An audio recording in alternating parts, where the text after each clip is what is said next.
Hi friends, we are going to see the journey of switch case from Java 8 to Java 21. Switch case is evolved with a lot of feature from 8 to 21. We are going to see important features from 8 to 21. Let's jump into 8 now. So I have taken simple example with the switch case, days of the week. So Monday to Sunday. So I'm passing that class name dot method. I'm passing the days of the week is 5. So 5 will be Friday. So if I run it, you will see the Friday is the days of the week. So if you remove the break statement, what will happen? It will be overridden by that next case statement. If you see, the Saturday will be printed. And a very important thing is that if the variable is not initialized, so default will be mandatory, otherwise it will throw the compilation error. You will see the compilation error, value is not initialized. Okay, so default is mandatory if that captured variable is not initialized. Okay, so if the variable is initialized, then default is not required. So these are the key features of that JDK 1.8. so the limitation is that it will allow only primitive type int, character, byte, short, and apart from primitive type, enumeration and string. Okay, so no return from value from switch block. So inside the switch, right, inside the block, we cannot use that any return statement here. If you want to use it, we need to use it outside of the return statement to return from the method. Okay, we cannot use the return statement. Okay, so lots of line need to be written. These are the delimitation of the switch case in Java 8. Now we are going to see switch expression in Java 12. So Java 12 introduced arrow expression. It might, you might think that it is a lambda, but it's nothing related with lambda. The lambda is usually in Java reserved for function interfaces. So here that arrow function is for switch case, nothing related with lambda functions. Please be clear on that. Okay, so here I'm passing that days is a Monday, so the string which is passing to switch inside the switch. So if it is goes to Monday, it will match, Monday will be matched, so the respective value will be written. If you see that no break statement is used, okay, no return statement used. So if you use the break statement here, it will throw the compilation error. You will see the compilation error. Okay, we cannot use that break statement in JDK 12 onwards. It is simplified that switch case and remove the boilerplate code. We are going to see JDK 13 switch feature. Here, along with that arrow expression, we are going to use the yield.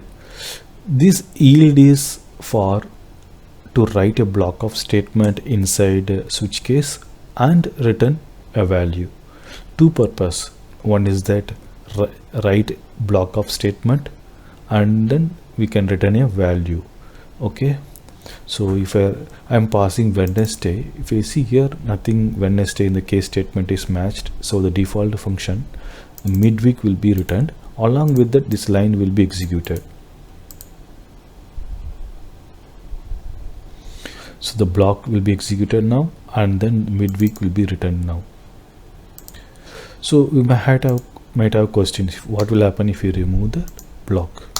So if you remove the block, you will get the compilation error. If you remove the yield statement, you will see the compilation error. So here the yield serve the purpose of return, explicit return. Okay, now we are going to see switch case for Java 14. It's a very minor enhancement. It will allow the multi-value on the same case statement. So we can put comma, comma, comma. It will be executed. For example, if I pass Wednesday, you can see the result of start.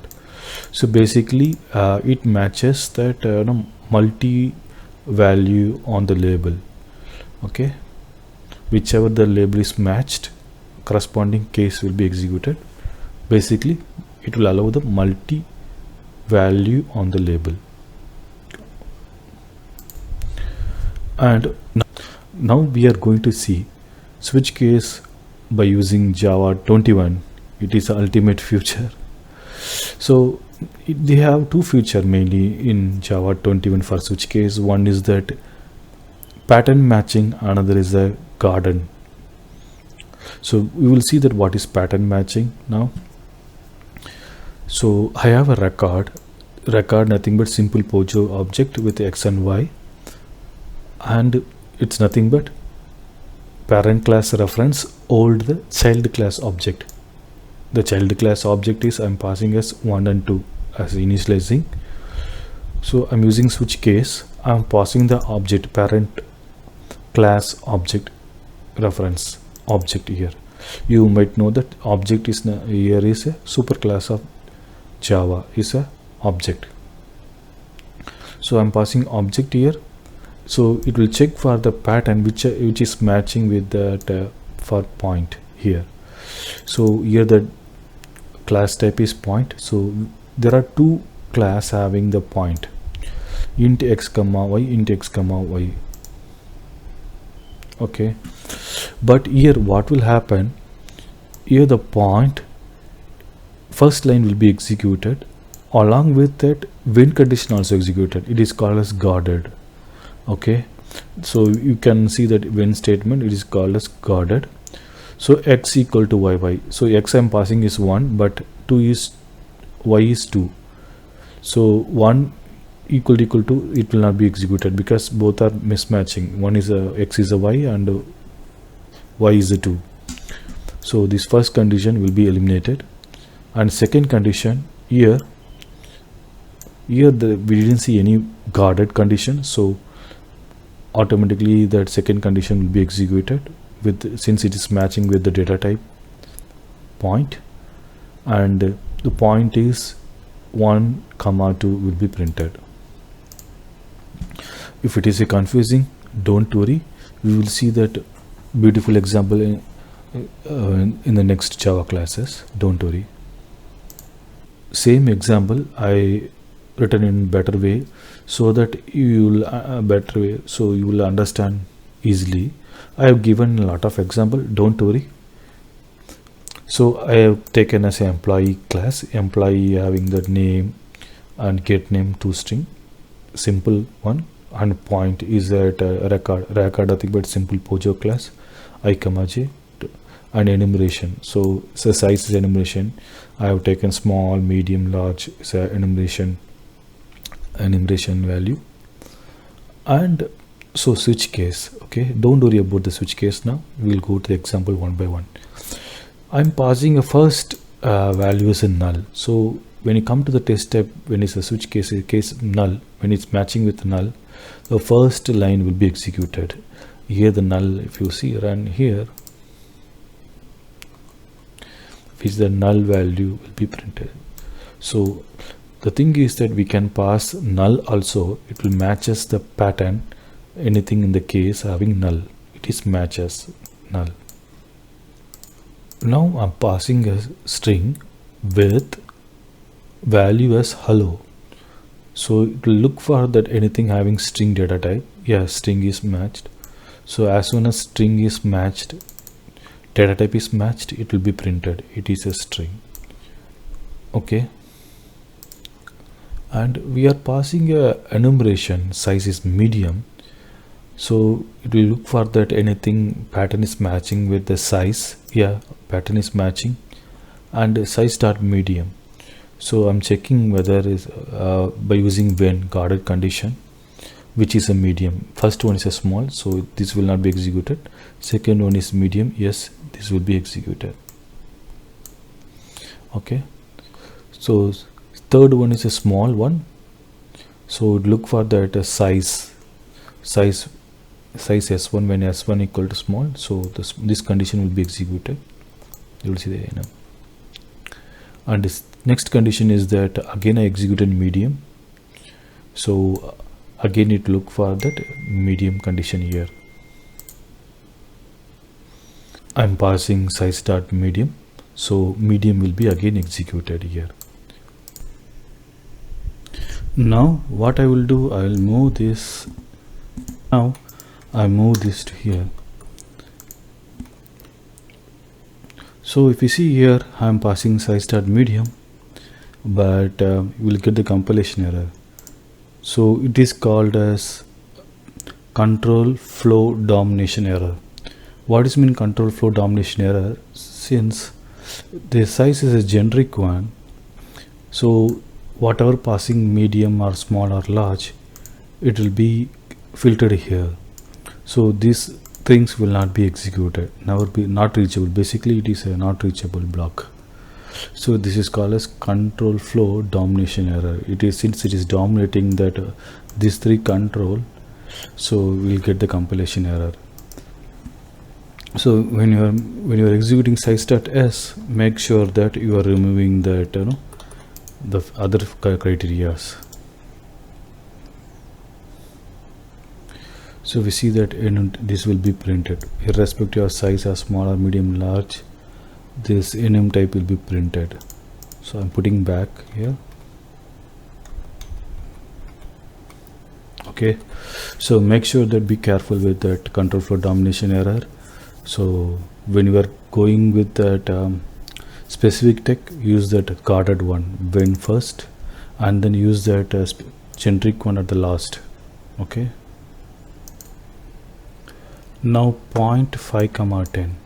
So this is the point variable, but I didn't use the point here. So default will go to the default, will print unknown, and we'll go to the employee alias employee John. So first I will check the alias employee alias. So it will go to the case employee alias. It will check whether that equals this condition, second condition is met or not. First we'll check the type and then check the condition using the when.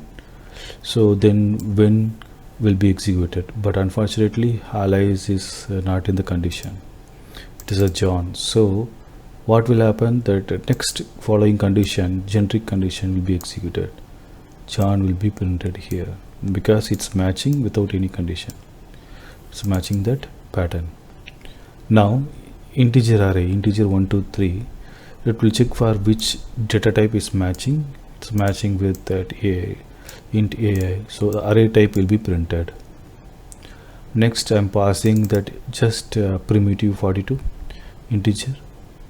So if you see that primitive 42, I didn't put anything here, so defaultly unknown will be printed here. Okay, I'm executing once more for your reference. First will be null will be printed, second it will search, look for the string data type, and size dot medium, small, medium dot large. So these are executed based on that when conditions on the enumeration. And then point I didn't mention in the case statement, so unknown will be printed. So employee having two objects, one is alias and is John. So since I didn't mention in the when condition alias guarded condition, so alias, so John will be printed here. And second condition, that when sending the John, it matches with the when condition, it is called a guarded condition. Guarded will be condition will be printed condition. And then I'm passing the integer array, it matches with array type, and I'm passing the primitive type, I didn't use anywhere here, so unknown will be printed. Thank you. Thanks for watching.